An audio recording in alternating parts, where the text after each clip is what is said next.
Hi guys, so for today we are going to talk about the exercise that I gave you about the firm value calculations with the normalization adjustments at the terminal date. So how are we going to normalize the terminal cash flows? So you have to understand that whatever we are going to assume at the terminal date, it would be representative of from that date until forever. So when we are going to assume cash flows at that point of time, we have to make sure that more or less it can be considered realistically representative of the cash flows from that point moving forward. So that's what we're going to talk about now. So I gave you the following problem. Assume that today is 31 December 2019 and that the following information applies to TRX Corporation. So you have for years 2020, 2021, and 2022 the following given. Operating income or EBIT, the tax rate, depreciation, and this is already deducted in arriving at the EBIT. Capital expenditures planned, increase in inventory and receivables, increase in payables. At 31 December 2019, the non-cash net working capital is 5 million pesos.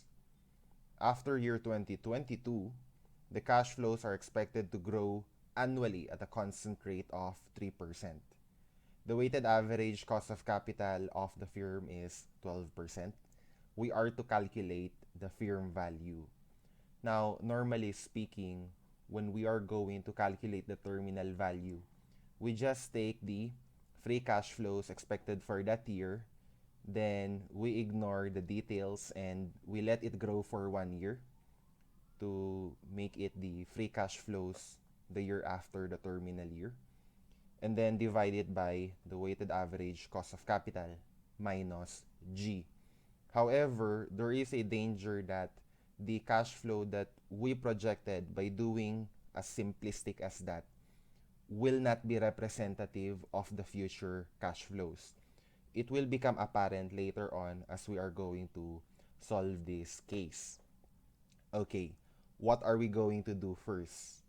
From this given, we really need to calculate the free cash flows to the firm. Free cash flows to the firm, this is in millions of pesos. 2020, 2021, and 2022.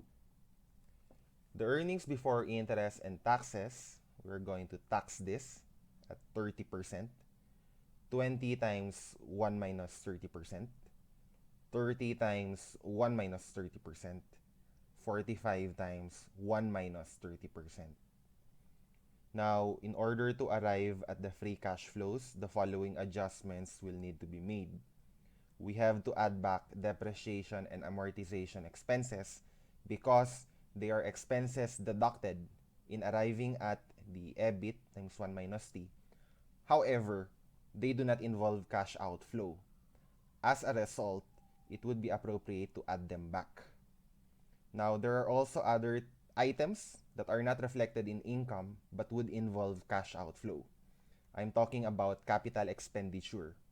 So during the year, when a new building, a machine, or an equipment is going to be purchased, they will require a cash outflow, but this will not involve an expense in the income statement and therefore not reflected in EBIT. So add back the capital expenditures.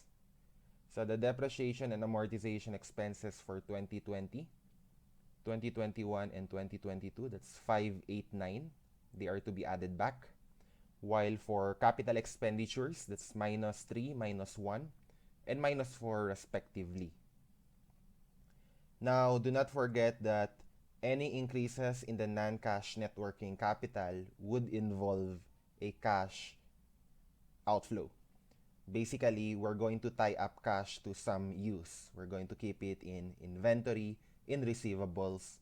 However, if there are payables that's going to increase, then they would help us minimize the necessary cash outflow needed for that period.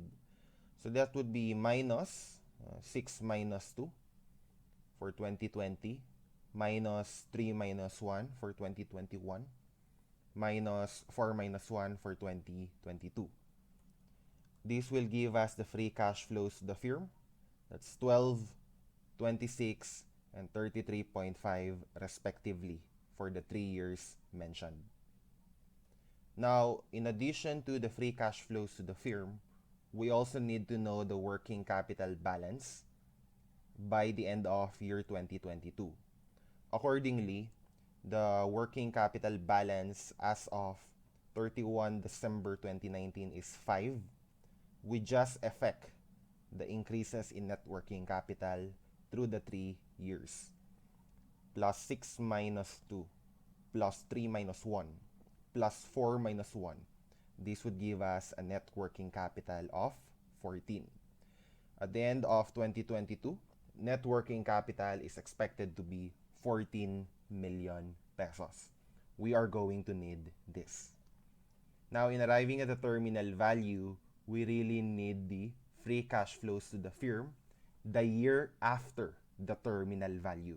I repeat, to arrive at the terminal value, we need the free cash flows to the firm the year after the terminal date. So, in other words, it should be 2023. So, let us calculate. Our basis will be the 2022 variables. We're just going to make some adjustments. Accordingly, from 2022, the last day of 2022 onwards, the company is expected to experience a constant growth in the free cash flows. So for some items, a constant growth rate would do, but for others, we would need a normalization adjustment. I repeat, the meaning of normalization adjustment is we're going to make the cash flow representative from that year onwards. Okay? So for 2023, these are the cash flows that we're going to assume. And this would be the basis for projecting the cash flow up to 2024, 25, 26, until forever. We will start with the EBIT times 1 minus T. We will just let it grow by 3%. Times 1 plus 0.03. You would have 32.445. Add back the depreciation and amortization expenses. That's 9 times 1.03. You would have 9.27. Collectively, this is the EBIT times 1 minus T plus the depreciation and amortization expense. So far, there's nothing special on the items that were mentioned, the 2 items mentioned. Now, let us proceed to the capital expenditures. As for the capital expenditures, we will make it equal to the depreciation and amortization expense. Why are we going to do this? Let me repeat. This cash flow, 2023 in our case, we're going to make this representative of 2024, 25, 26, 27, 28, and so on, until forever. Now, from time to time, we're going to recognize depreciation expense as well as amortization. And from time to time, there would be an expenditure for capital investments. When we say capital expenditure, it is about the purchase of PPE and intangibles. So here's the logic. Whatever we are going to recognize as depreciation in the long run, depreciation and amortization, that would be basically the same as the amount of capital expenditure that would happen from that point until forever. I repeat, whatever the depreciation expense is, it will all come from the capital expenditures. You buy a new machine, that would be the source of depreciation.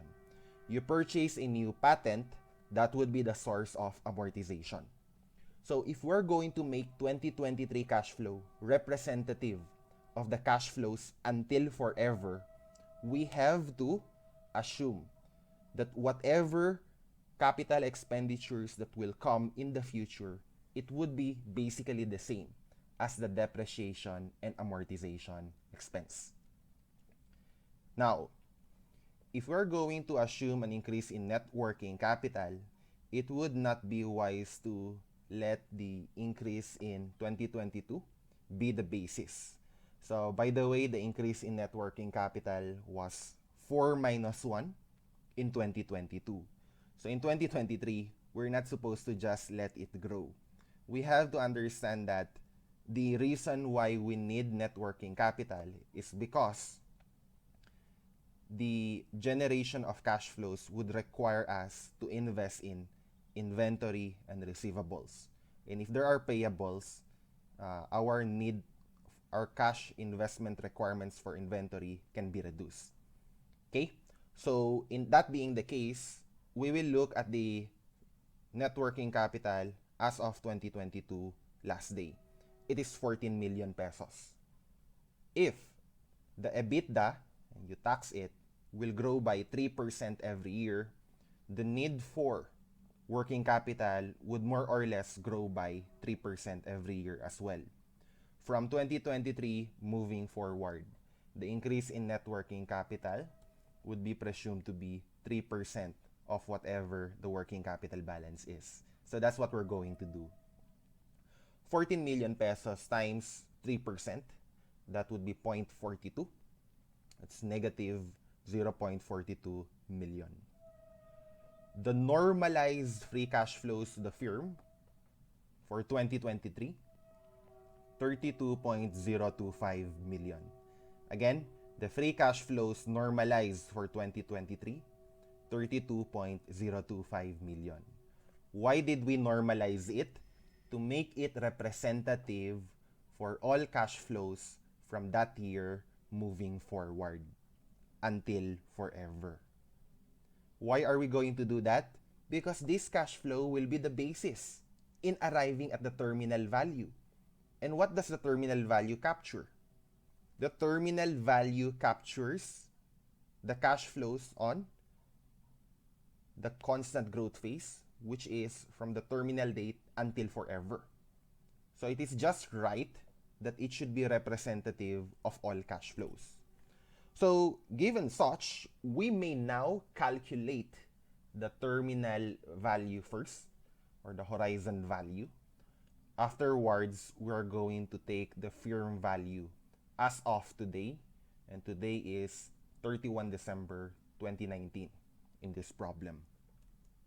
So the firm value calculation, we will start with the free cash flows to the firm, 12 million, 26 million, 33.5 million, and so on and so forth.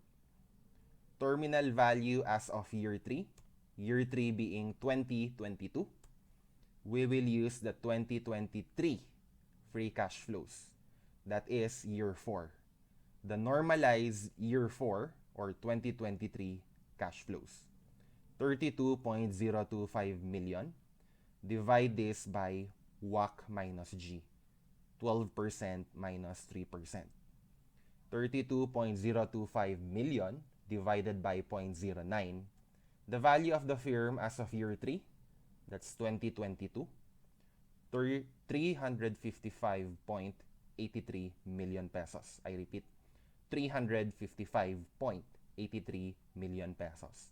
This is our terminal value, 355.83 million pesos. Now, for the last step, if we want to arrive at the firm value, all we have to do is to bring all of these cash flows back to year 0. As for the non-constant growth phase, you have year 1, year 2, and year 3. We will look for the PV factors for each of these 3 years. 0.89285 for 1 year, 0.79719 2 years, 0.71178 3 years. So, as for the terminal value, by the way, that will be as of year 3. Okay? that would be the value as of year 3. So we will affect 0.71178 as well. So we have the following free cash flows to the firm, years 1, 2, and 3, from 2020 until 2022. 10.714 million, 20.727 million, 23.845 million, and the terminal values, present value would be 253.273 million. Take the total of this and you have the following fair value. The fair value is around 308.56 million pesos. 308.56 million pesos.